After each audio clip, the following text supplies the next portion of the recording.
अरे घर में बाबा साहब अम्बेडकर का फोटो लगाने के लिए शेड्यूल कास्ट होना जरूरी है क्या?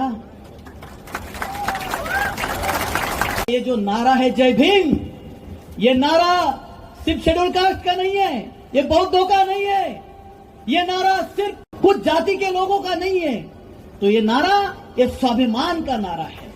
ये अन्याय के खिलाफ लड़ने की आवाज जय भीम है।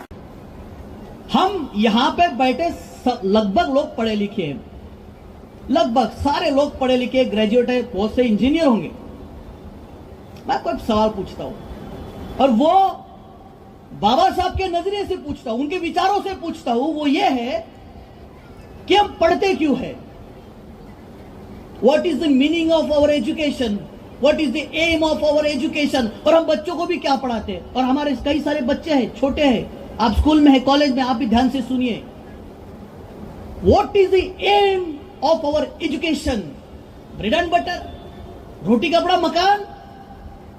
नहीं साहब, हमारे एजुकेशन का ध्येय अगर रोटी कपड़ा मकान है तो हम लोग विचार से अपाहिज हैं।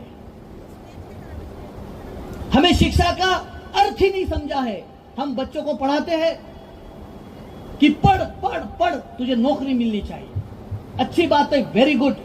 जो नौकरी आपको मिलती है वो नौकरी आप ईमानदारी से करो, वो भी देश की सबसे बड़ी सेवा है।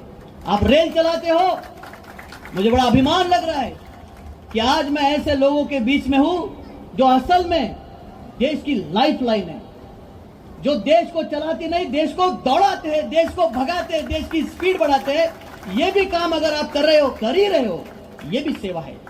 लेकिन मुझे क्या लगता है, मुझे ऐसे लगता है कि जब हम लोग पढ़ते हैं, हम लोग कोई शिक्षा लेते हैं, तो उसका इस्तेमाल हमारे देश के उन लोगों के लिए हमने करना चाहिए जिनको उसकी जरूरत है। क्योंकि ऐसे कई सारे लोग हैं जो पढ़े लिखे नहीं हैं, जिनको पढ़ने का मौका नहीं मिला, जिनके माँ बाप उनको नहीं पढ़ा सके। कोई भीख मांग रहा है, कोई सिग्नल पे बैठा है, कोई और कहीं पे है, किसी के ऊपर अन्याय हो रहा है, कोई महिला है करके अन्याय हो रहा है, कोई दलित है करके अन्याय हो रहा है, कोई आदिवासी है करके अन्याय हो रहा है। तो हमारा काम क्या है? हमारा काम यह है कि अगर हम शिक्षित हैं तो हम उनके लिए आवाज उठाएं, हम उनके लिए काम करें। अगर हम ये करते हैं तो मुझे लगता है कि ये सच्ची में बाबा साहब आंबेडकर को श्रद्धांजलि है कि हम उनके विचारों पे चल रहे हैं।